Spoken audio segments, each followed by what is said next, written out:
El tabaquismo es una enfermedad crónica y recurrente caracterizada por la adicción a la nicotina y sostenida por una triple dependencia. Afecta a la tercera parte de la población mundial, niños, jóvenes, adultos y ancianos de ambos sexos. En relación a la adicción, podemos tomar la definición de la OMS, que es un estado de intoxicación crónica y periódica originada por el consumo repetido de una droga natural o sintética, caracterizada por una compulsión a continuar consumiendo por cualquier medio, una tendencia al aumento de la dosis, que sería lo que es la tolerancia. Muchos necesitan de cada vez mayor sustancia para tener el mismo efecto. Una dependencia psíquica y generalmente física de los efectos y consecuencias perjudiciales para el individuo y la sociedad. Sobre todo cuando vemos en cambios de conducta, el adicto queda atrapado creyendo que puede manejar la situación cuando en realidad está muy lejos de poder hacerlo. La sustancia es la que controla al sujeto, haciéndolo su esclavo. Nosotros por lo general hablamos de, como dijimos en la definición del tabaquismo, que está sostenida por una triple dependencia.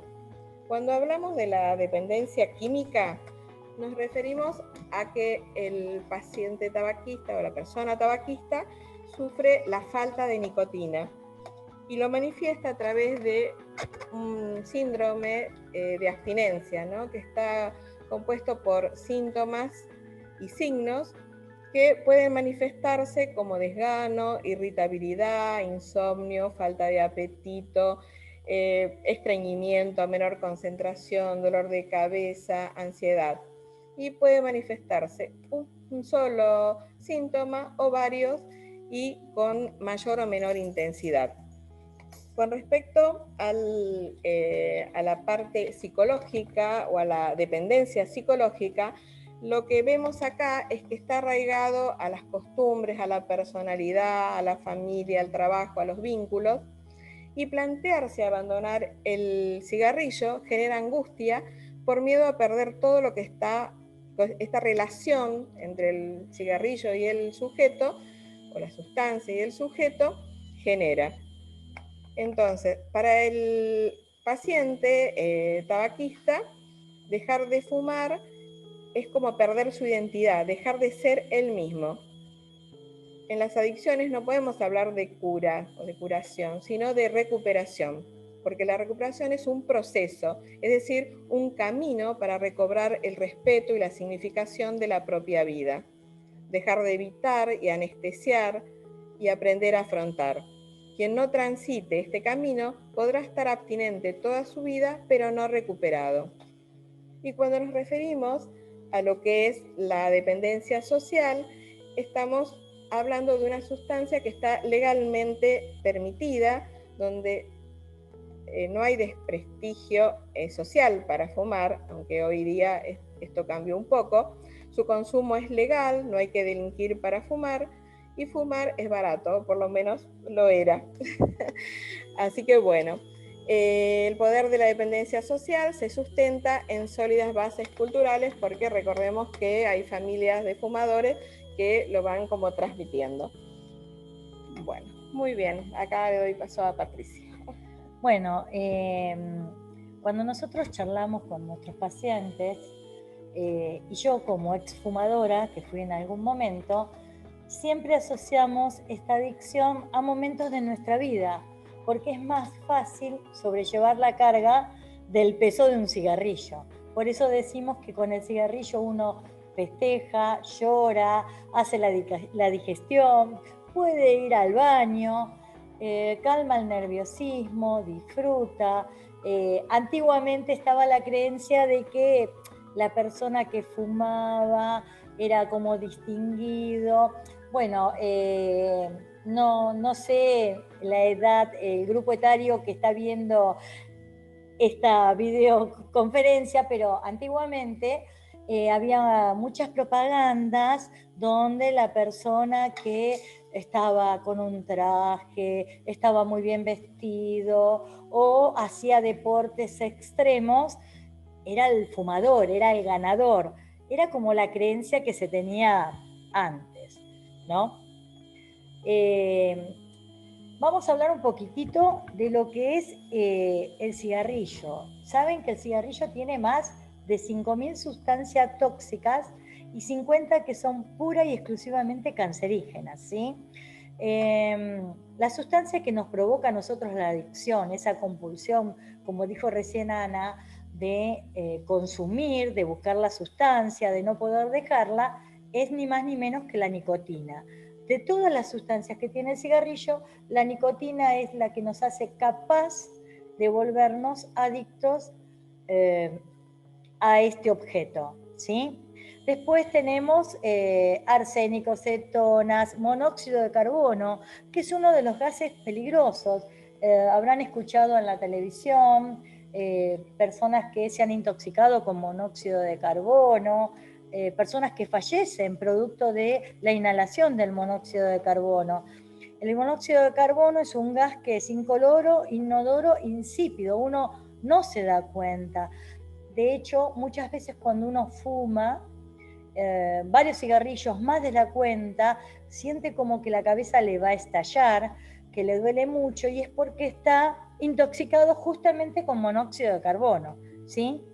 Es altamente tóxico y se combina con la hemoglobina, que es lo que tenemos dentro de nuestro organismo, que cuando respiramos, que respiramos oxígeno, se forma la hemoglobina y se une con el monóxido de carbono y se forma la carboxihemoglobina, ¿sí? Que esto no deja que nuestros pobres músculos puedan respirar ni oxigenarse, por un lado. Cuando una mujer está embarazada y fuma, en lugar de ingresar en su organismo oxígeno, cuando respira, la carbohemoglobina tiene 500 veces más afinidad. Ese pobre bebé que está dentro de la panza no respira bien, ¿sí? Y se está intoxicando con monóxido de carbono.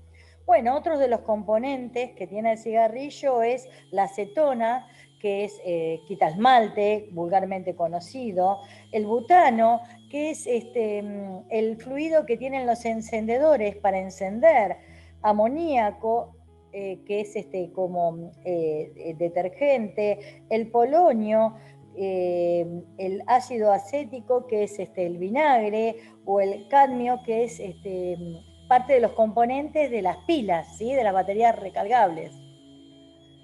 Bueno, esto es muy importante que lo entiendan. Cuando una persona fuma se forman dos corrientes. Primero la corriente principal, ¿sí? Que es el 15% del humo.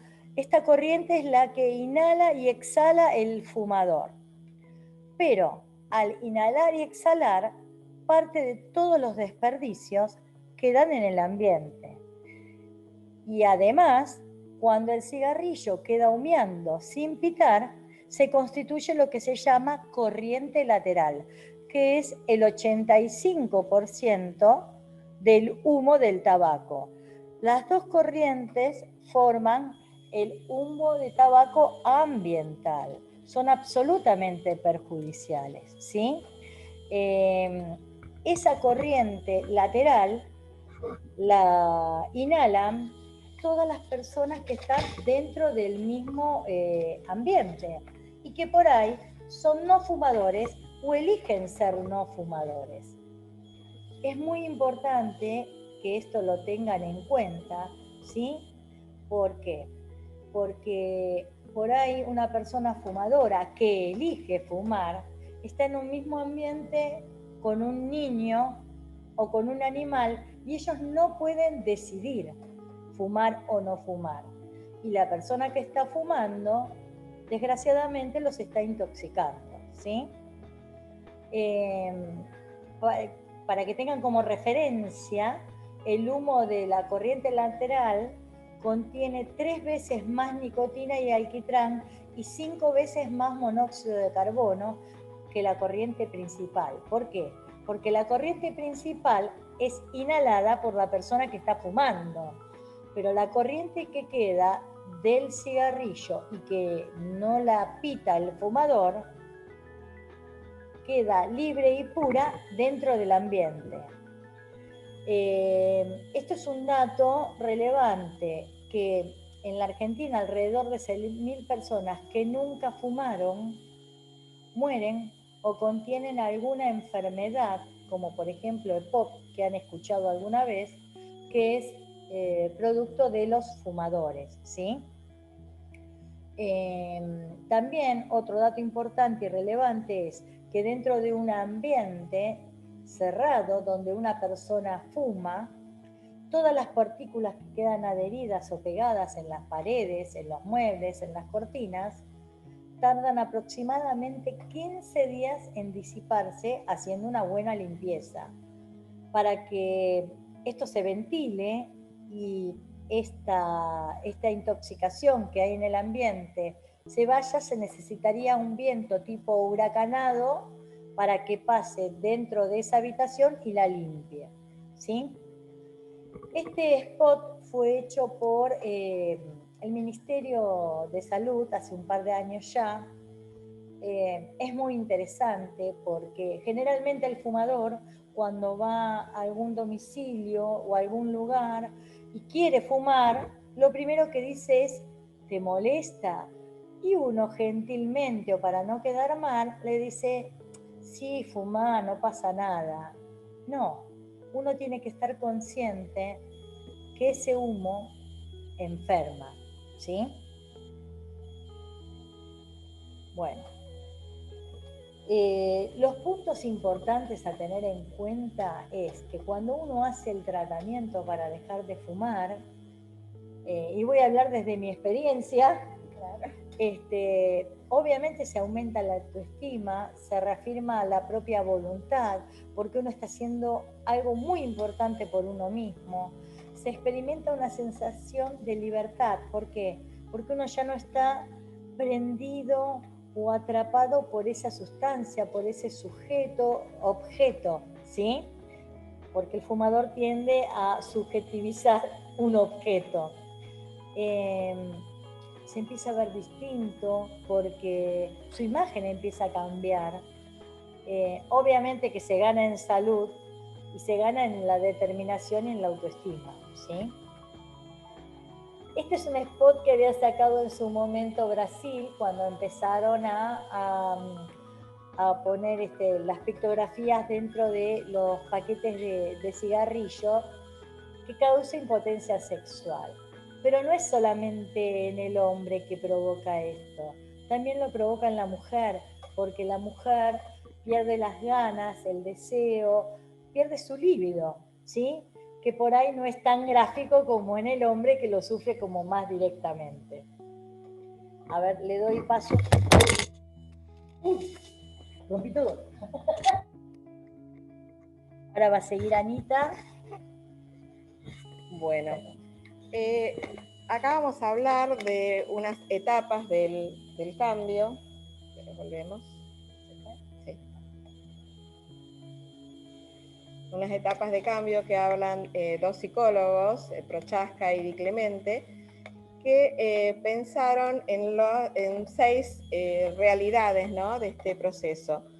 Uno es la precontemplación. En este caso, la persona todavía no pensó en la posibilidad de hacer un cambio o de que tenga un problema. Por lo general, cuando se le pregunta o se le hace algún comentario con respecto a que está fumando, dicen, bueno, de algo hay que morir. Es como la respuesta típica en esta etapa. Después pasan a una etapa de contemplación, donde en realidad se empiezan a dar cuenta que tiene un problema, lo considera, empieza a sentir, bueno, está tos, en algún momento voy a buscar algún tipo de ayuda para dejar, pero todavía no está decidido, rechaza esta posibilidad. Después pasa a la otra etapa, que es la de preparación, que también se llama la etapa de determinación, porque es cuando empieza a tener la motivación para realizar este cambio de dejar de fumar. Después pasa a lo que es la acción, que ahí es cuando llegan a nosotros, porque bueno, en este momento de preparación empezaron a averiguar seguramente en los lugares y empiezan a pedir el turno, realizan la admisión y todo lo que es el tratamiento intensivo para dejar de fumar. Y la otra etapa es la de mantenimiento, donde en realidad se trabaja todo lo que es la prevención de recaídas. Lo que se trata en esta etapa es de sostener todos esos cambios que hizo el paciente, que logró en esta etapa de acción. Y en cuanto a la recaída, planteamos que siempre antes de llegar a la recaída hay una precaída que se da sobre todo cuando los pacientes están todo el tiempo con este coqueteo, muchas veces que sea, bueno, sostengo el cigarrillo en la mano y piensan que esto es parte de un juego y que no va a pasar nada, pero nosotros siempre, bueno, les decimos que tomen esto con precaución. Entonces tienen lo que es, pueden llegar a tener una caída puntual y eso llevarlos a una recaída. La recaída es cuando la persona vuelve a fumar igual o más que antes y muchas veces pueden volver a diferentes momentos de estas etapas. No siempre por ahí ya a la precontemplación, porque lo que sabemos de nuestra experiencia es que una vez que el paciente pudo darse cuenta de las ventajas o beneficios que tuvo al dejar de fumar, por lo general pueden volver desde la contemplación o a la preparación o directamente a la acción. En cuanto al tratamiento que nosotros proponemos, antes de la pandemia del COVID, lo que hacíamos era, bueno, pedían un turno, le hacemos un proceso de admisión, este turno se daba una vez por mes, les hacíamos una primera entrevista de admisión y de acuerdo a esa admisión tenían una segunda entrevista que era con la evaluación por la médica clínica o la evaluación por el médico psiquiatra en caso de que corresponda, porque en esta primera entrevista tomábamos test para ver el perfil de fumador, para evaluar también todos los temas de ansiedad, depresión y todo lo que es el registro del tipo de consumo que hace el paciente tabaquista. El tratamiento intensivo constaba de 7 reuniones semanales grupales y luego lo que es el grupo de mantenimiento que por lo general se hace durante un año. Pero todo este contexto de la pandemia y aparte porque la población fumadora es de riesgo, empezamos a hacerlo en forma telefónica y por demanda espontánea. Y lo que estamos tratando de evaluar es que de continuar esta problemática vamos a implementar seguramente el tratamiento vía internet. Los pacientes que fuman, el 50% tiene una patología psiquiátrica, llegarían a ser unos pacientes duales, ¿no? ¿Sí? Y el mecanismo de adicción respecto a la nicotina es un mecanismo que se puede explicar a nivel neuronal, a nivel de adaptación del sistema nervioso, ¿sí? A partir de la nicotina. Entonces, a partir de entender todas estas situaciones de enfermedad dual, concomitante, tratamos de ayudar un poco más al paciente. Entonces, antes de la pandemia nosotros hacíamos una evaluación en el consultorio de ver si este paciente presenta una patología. En algunos casos los seguíamos, los tratábamos y en algunos casos derivábamos a otro profesional para que termine un tratamiento o se estabilice un poco, generalmente con la ansiedad, y seguíamos con el tratamiento de cesación tabáquica. Entonces es un trabajo que se hace en conjunto, interdisciplinario, y que ha demostrado que tiene buenos resultados. Y como dijo la licenciada, estamos viendo la posibilidad de hacer ahora la consulta vía online. Estamos viendo cómo puede llegar a funcionar. En esta evaluación que hacemos, también lo que tratamos de evaluar es si la persona está motivada, porque así como también lo derivamos al médico psiquiatra, también muchas veces tenemos que darles una derivación para que haga algún tipo de tratamiento psicológico por esta cuestión de, como hablábamos, de las etapas, ¿no? Que a veces no está preparado. Bueno, gracias. Esto que explicaba Anita fue el cuadro de estos dos psicólogos, Di Clemente y Di Prochaska, que es la evaluación previa que hacemos cuando el paciente nos llega al consultorio. Antes de poder seguir adelante, vemos bien qué pasa, qué historia tiene, cuál es su historia con el cigarrillo y en qué etapa está para poder seguir adelante y hacerlo de la mejor forma y apoyarlo, y si el paciente necesita algún tipo de derivación, hacerla, ¿sí? Porque generalmente el fumador piensa que si lo intenta y no puede y le cuesta, fracasa. Nosotros no hablamos nunca de fracasos, ¿sí? Siempre que la persona hace un intento, es un intento más y es una vuelta más dentro del círculo para poder salir de esta adicción. De hecho, nosotros trabajamos mucho siempre desde lo positivo, ¿no es cierto? Siempre desde las ventajas y beneficios. Y de lo que se gana. Y de lo que se gana, de las ganancias que tiene.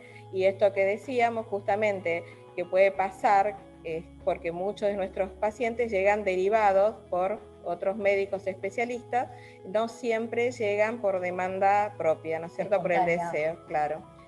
Bueno, ustedes habrán visto el flyer de la presentación que decía, ¿sabías que el 80% de la población quiere dejar de fumar?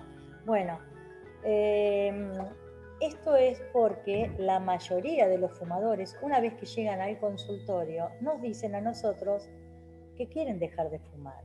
Y las investigaciones realizadas por la OMS, que es la Organización Mundial de la Salud, revelan que en un alto porcentaje en la población mundial, en más de 60 países, está descendiendo el consumo del tabaco, y esto tiene que ver también con las políticas que se están aplicando en contra de la propaganda, la venta de los cigarrillos y todos sus productos derivados. Así como en otros países avanzan. ¿Por qué? Porque están perdiendo el consumo del tabaco en forma de cigarrillo, inventando otros dispositivos, en verdad es que está decreciendo la población fumadora. Nuestro tratamiento está centrado en un tratamiento cognitivo-conductual. ¿Qué significa?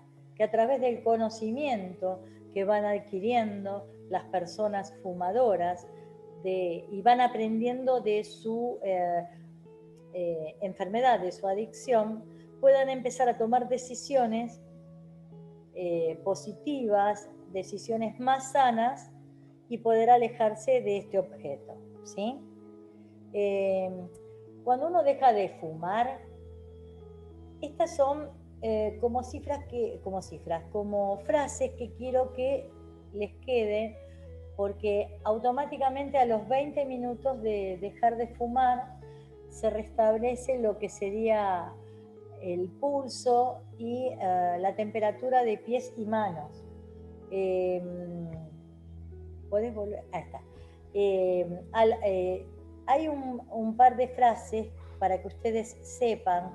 ¿Vieron que hablamos hace un ratito del gas del monóxido de carbono y el oxígeno? Bueno, a las 8 horas se empieza a restablecer en sangre. A las 24 horas de dejar de fumar hay menos probabilidades de un ataque cardíaco.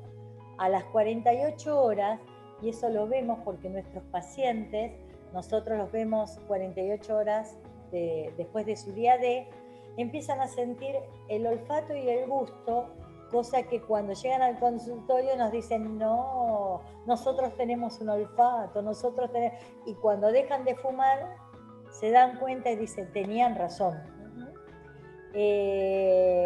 Bueno, a las 72 horas mejoran los bronquios, se empieza a respirar mejor, uno puede empezar a trabajar con estos músculos que son los pulmones, empezamos a tener mejor capacidad pulmonar, ¿sí? Bueno, hay mejor circulación, pasa otro, ahí está.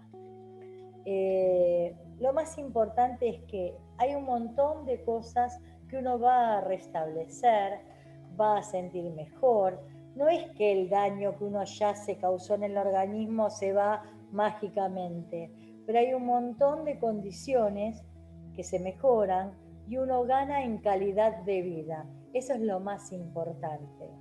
Yo siempre digo que lo que hace el ser humano cuando llega a este mundo, lo primero que hace es respirar. Y lo último que hace también es respirar. Bueno, es también ponerse a pensar cómo quiere llegar uno a ese último momento de vida, ¿sí? Sería relacionado con la calidad de vida. Con la calidad de vida, exactamente. Bueno, esto quiero que lo tengan en cuenta. ¿Por qué? Porque antiguamente o hoy mismo uno lo tiende a pensar que el tabaquismo o el fumar es un vicio, es más coloquial. No, esto no es así. Esto es una enfermedad, es una adicción y no solamente con voluntad uno deja de fumar, ¿sí? Esta enfermedad requiere de una asistencia especializada. Nosotros somos un equipo interdisciplinario, abordamos la problemática desde varios ángulos, acompañamos al paciente, ¿sí? Lo escuchamos por sobre todas las cosas.